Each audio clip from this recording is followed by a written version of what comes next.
Okay guys, what I'm going to show you, you do at your own risk. This is just what I found that worked for my ERR message on my Nikon D70s. Now this was done as a last resort, but it did take care of the problem. Now this was bought in late 2005, and I was going to buy it specifically at that time to use it for the March 2006 total solar eclipse in Egypt. And prior to that, I had all film cameras.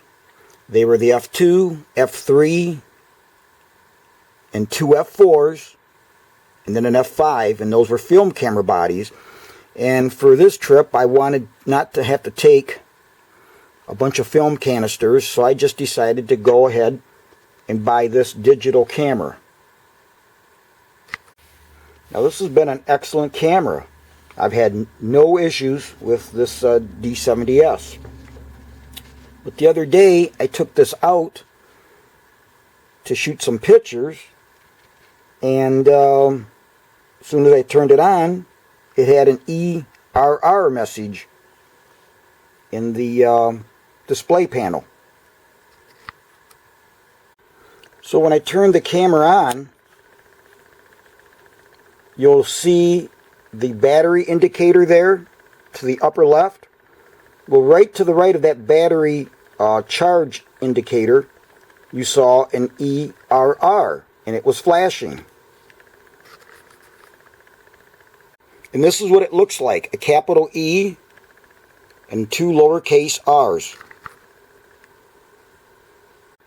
Now I hadn't anticipated doing a video, so I didn't really get any or pictures or any video showing that. But I thought once I did the fix, I thought I would let you know what I did to accomplish this particular ERR issue. Now at the time that this happened, I had a manual lens, an 85 f1.4 Nikkor from way back in the day, beautiful lens. And then I also had this Hoodman auxiliary grip, which I have off at the moment because I'm going to show you something on the bottom of this camera body. But this allows the use of two batteries, two of the Nikon batteries, that gives you extra shoot time. And then it also has an auxiliary side button there so that you can shoot vertically. Okay, so what happened? Well, when I turned the camera on, like you see here, I would get an error message right where the 30 is. It would, on the other side, just to the right of this battery indicator, ERR, as I showed. And so I would push the shutter down like I'm taking a picture. The mirror would flip up. You could hear the mirror flip up. I hadn't taken the lens off at the time. The mirror would flip up, but it didn't sound like it was closing. So I pushed it again. The mirror would go back down, but I would not get an indicator on the back here because I have it set to preview, so it hadn't taken a picture. So I tried that several times, different shutter speeds, same issue. And so, you know, I just didn't make sense.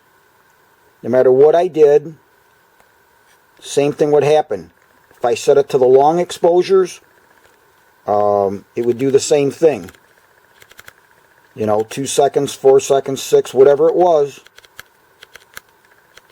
You'd hear the mirror go up. You wouldn't hear anything else. The mirror would stay up. I'd have to hit it a second time. The mirror would go back down. And again, no indication back here that it had even taken a picture. So obviously I checked the battery pack, and both batteries had plenty of power, so I wasn't sure whether the issue was the battery pack. But it turns out that that was not the issue.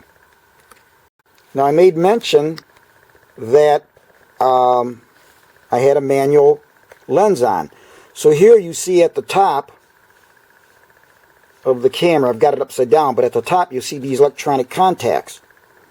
So the reason I state that is because sometimes there's issues with the contacts and it'll give an error message if the autofocus lens, electronic lens contacts are not making good contacts with the camera contacts. But again, that couldn't have been the issue because it was a manual lens. So for the heck of it, we'll take a look at the pin contacts on a lens. Now this is my 80-200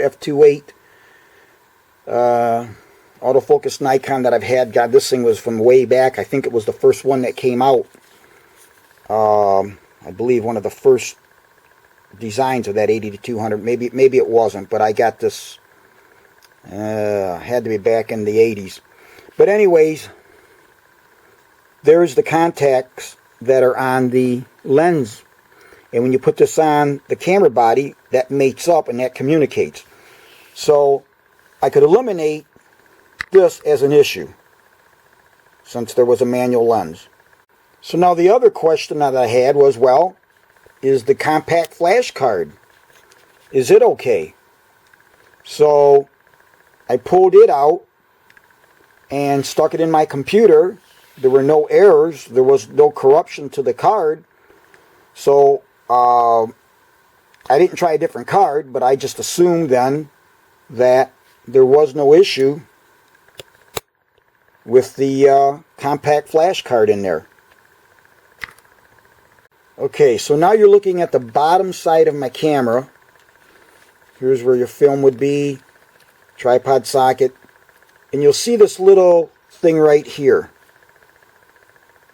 Okay, that does a reset.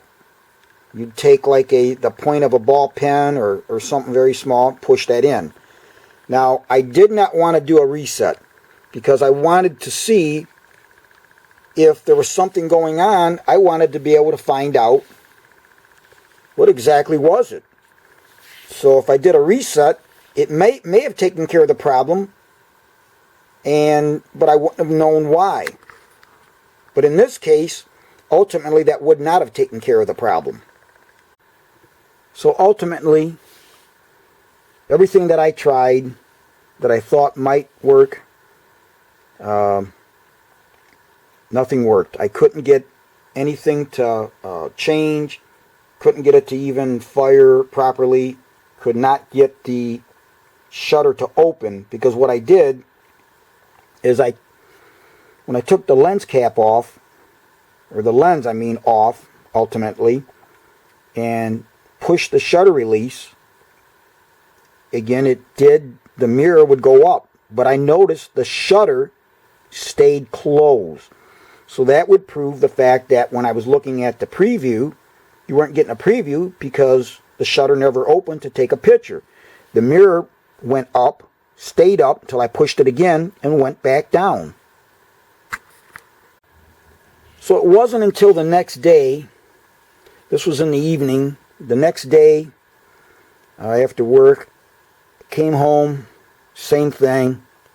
So I thought, you know what, I'm going to try something. The thing doesn't work. The camera's basically 15 years old. I was not going to send it to Nikon and spend the money on a 15-year-old camera.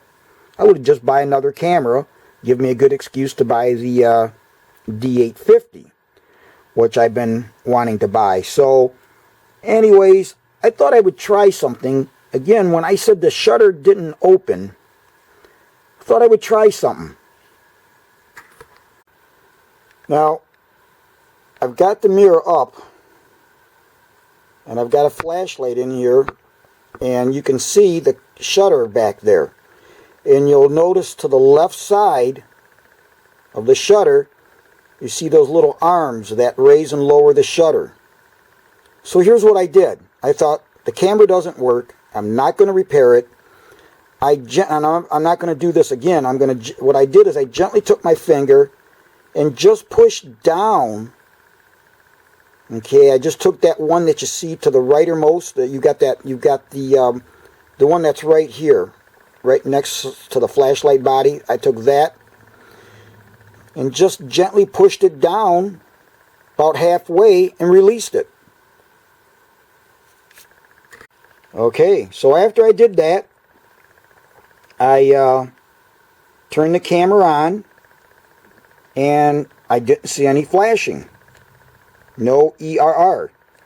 Now I've got it set to bulb, so I'm going to go ahead, turn it on, and lo and behold, there is your sensor. So, and I've got it on long exposure noise reduction, so it won't go off again because it's taking a dark frame, subtracting it in camera. Let me see if it should be done, because whatever the length of the exposure is, it takes that same amount of time and subtracts it in camera, which I think is the best way to do it, because you've got the camera software and everything doing it. Alright, so I'll do it again here.